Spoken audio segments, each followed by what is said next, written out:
नमस्कार दोस्तों, आज हम लोग बात करेंगे रिटेल बिजनेस को एस्टेब्लिश कैसे करें।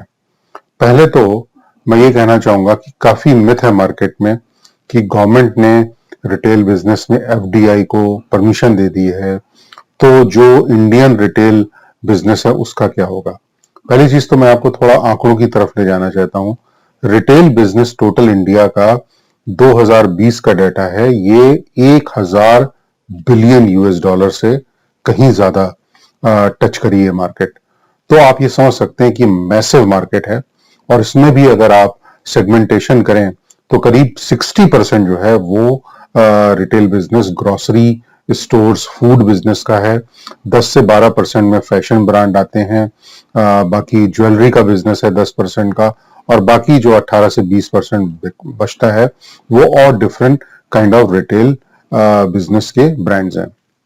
तो जो गवर्नमेंट की पॉलिसी है फॉरेन एफडीआई या फॉरेन रिटेल ब्रांड को लेके, वो सिंगल ब्रांड की है, जबकि इंडियन रिटेल बिजनेस के जो लोग हैं वो कितने भी तरह के ब्रांड को रख सकते हैं।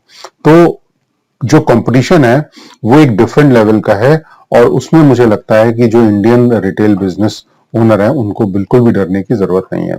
लेकिन धीरे धीरे जब आप देख रहे हैं कि ग्लोबलाइजेशन है, डिमांड बढ़ती जा रही है, मार्केट में भी कंपटीशन होगा, तो डेफिनेटली ये कहीं ना कहीं उस चीज को ले जाएगा कि हमें थोड़ा सा जरूर अपने बिजनेस को कंपैरेटिव बनाना होगा, और फ्यूचर में किसी भी तरह का कंपटीशन अगर आता है तो हम किस तरह से अपने आप में उसको बच सकते हैं। तो अब बात आती है कि लेट्स अंडरस्टैंड कि रिटेल बिजनेस है क्या। रिटेल बिजनेस उस तरह का बिजनेस होता है जहां पे बिजनेसेस में प्रोडक्ट या सर्विसेज को हम इंडिविजुअल कंज्यूमर को बेचते हैं, या वो सर्विस या प्रोडक्ट उसके यूज के लिए होता है, या उसके घर में कोई ना कोई उसको यूज करता है। तो डिफरेंट तरह के सेल्स चैनल इसमें इन्वॉल्व होते हैं। इसमें ऑनलाइन भी हो सकता है, इसमें टिपिकली स्टोर्स के बिजनेस होते हैं। आप रिटेल का बिजनेस थ्रू स्टोर कर सकते हैं, या डायरेक्ट सेल भी इसको हम कहते हैं। और इसमें 5 जो है बड़े इंपॉर्टेंट कीज हैं सक्सेस के लिए। एक तो ये कि रिटेल का जो आपका बिजनेस है उसकी लोकेशन क्या है, आप किस तरह से मार्केटिंग कर रहे हैं, आपका जो स्टोर है उसका लेआउट कैसा है, जब आप कोई एंटर करता है आपके स्टोर में तो किस तरह का एम्बियंस है, अपीयरेंस कैसी है, किस तरह की आप सर्विस देते हैं, और जो आपकी मर्केंटाइजिंग है वो कितने टाइप की है, कितनी वैरायटी है, और जब आप सेल करते हैं तो क्या क्या सेलिंग टेक्निक्स हैं, और साथ में क्या क्या आप कंज्यूमर को ऑफर दे रहे हैं। ये सारी चीजें जो हैं ये बहुत इंपॉर्टेंट है, और इन सभी चीजों पे, चाहे वो लोकेशन हो या मार्केटिंग हो, सेल्स हो, स्टोर का लेआउट हो, अपीयरेंस हो, एम्बियंस हो, स्टोर की आपकी सर्विस हो, और डिफरेंट तरह के जो वैरायटीज हैं, इन सब में आपको फोकस करना पड़ेगा। और जब आप इन सारी चीजों में फोकस करेंगे तो आप फिर एक सक्सेसफुल रिटेल बिजनेस को खड़ा कर पाएंगे। अब हम लोग बात करते हैं कि रिटेल सेल्स को कैसे इंक्रीज करते हैं। रिटेल सेल्स में सबसे बड़ी इंपॉर्टेंट ये है कि make customers feel safe in your store. जब वो आपके स्टोर में आते हैं तो कंप्लीट सेफ्टी हो, और सेफ्टी हर तरीके की हो।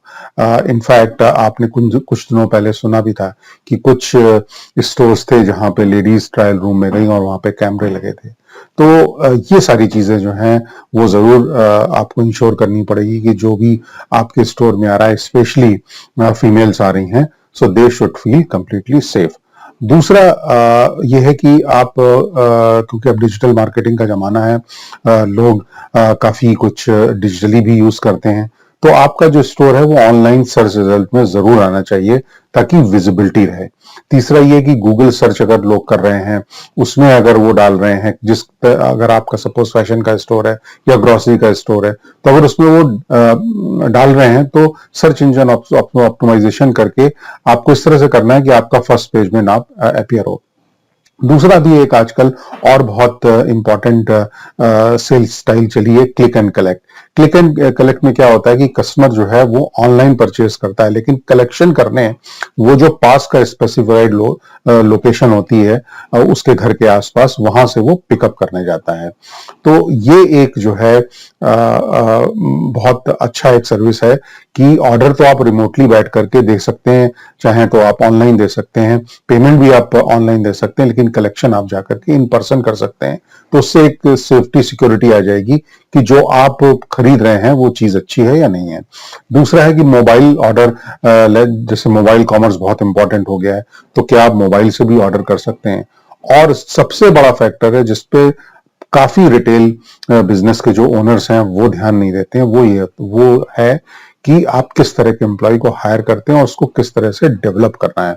तो मैं इसमें जरूर आपको अभी बताऊंगा कि एम्प्लॉयज को कैसे ट्रेन करना है और किस तरह के एम्प्लॉयज हो। उससे पहले बात करते हैं कि रिटेल बिजनेस जो है क्या क्या चीजें हम करें जिससे हम नए कस्टमर को अट्रैक्ट कर सकें। पहली चीज तो है कि मैंने बताया कि क्लिक एंड कलेक्ट की अगर फैसिलिटी आप प्रोवाइड करें तो बहुत अच्छा रहेगा। उसमें कस्टमर ऑनलाइन बाय कर सकेगा, लेकिन पिकअप पर्सनली आके कर लेगा आपके स्टोर से, तो उससे उसको ये श्योरिटी रहेगी कि वो राइट प्रोडक्ट और राइट मटेरियल ले रहा है। दूसरा ये है कि जो आपके प्राइसेस होने चाहिए वो ऑनलाइन जितनी भी ई कॉमर्स साइट्स हैं उनसे मैच करना चाहिए, क्योंकि अब ये कॉम्पिटिटिव मार्केट सिनेरियो का जमाना है, और अगर आपने प्राइसेस अपने हाई रखे और वो मैच नहीं किया तो फिर सेल्स में प्रॉब्लम आ सकती है। तीसरा ये है कि जो भी आपकी प्रोडक्ट हैं उनकी इन्वेंट्री की इंफॉर्मेशन अवेलेबल होनी चाहिए ऑनलाइन में, उससे कस्टमर को ये पता रहता है कि कितनी इन्वेंट्री है, कब कब उसको लेना है। थर्ड इज दैट कि एसएमएस बिजनेस काफी आजकल फल फूल रहा है, और एसएमएस के जरिए आप कंटिन्यूअसली जो भी आपके बिजनेस प्रमोशन है आप वो इन्फॉर्म करते रहिए, तो उससे कस्टमर को पता रहता है कि किस तरह के प्रमोशन आपके पास आ रहे हैं।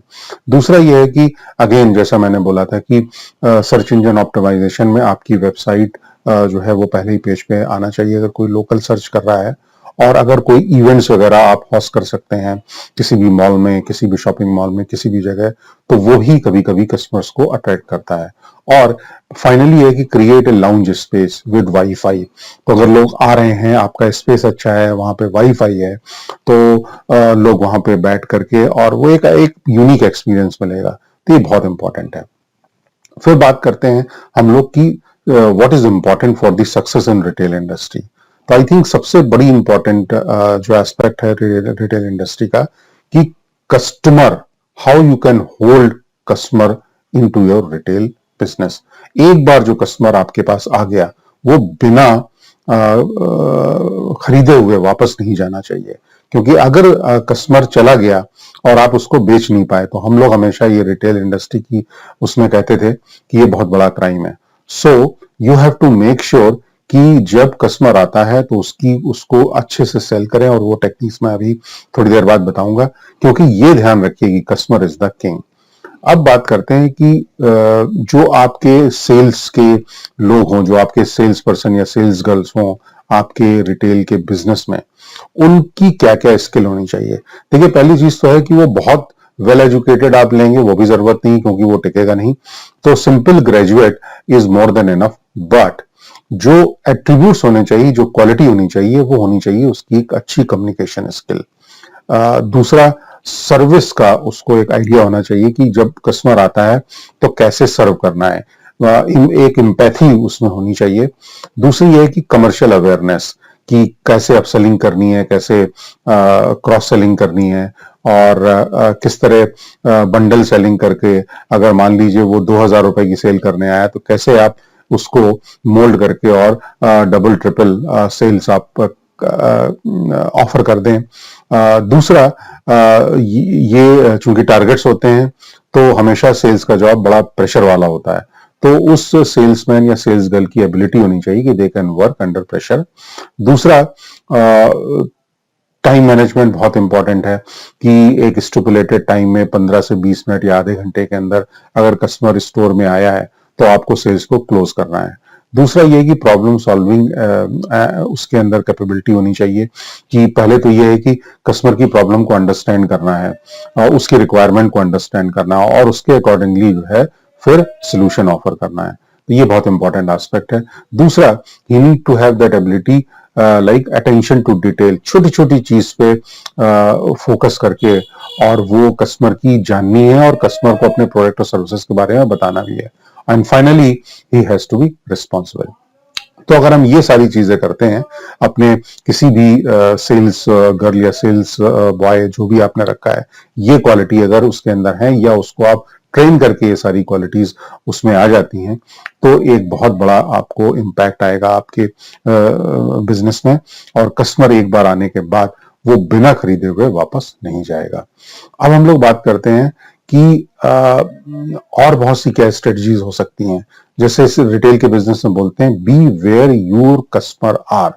कहते हैं कि इफेक्टिव रिटेल मार्केटिंग जो है वो बेसिकली उस वक्त ज्यादा इफेक्टिव हो जाती है जब आप कंटिन्यूअसली कस्टमर के टच में रहते हैं। इवन कस्टमर आपसे बाय करके प्रोडक्ट ले गया, आप किसी भी तरीके से उसका जो कॉन्टेक्ट नंबर है वो जरूर प्राप्त कर लें, और कंटिन्यूअसली उसको थ्रू SMS, थ्रू व्हाट्सएप आप कुछ ना कुछ इंफॉर्मेशन भेजते रहें, प्रमोशन आइटम्स भेजते रहें, तो इससे जो है वो हमेशा आपके टच में रहेगा और वो आपको कभी भूलेगा नहीं।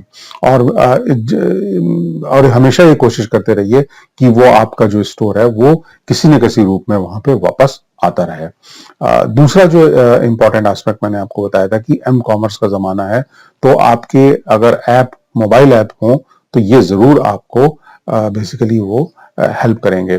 दूसरा कि आपकी मर्केंडाइज, आपकी वैरायटीज कितनी है, कितना आप तरह तरह का सामान रखते हैं, बिकॉज ये एक बहुत बढ़िया तरीका है कस्टमर को अट्रैक्ट करने का और स्टोर में अगर आ जाए तो उसको कन्वर्ट करने का। दूसरा ये है बहुत इंपॉर्टेंट एस्पेक्ट की विंडो डिस्प्ले।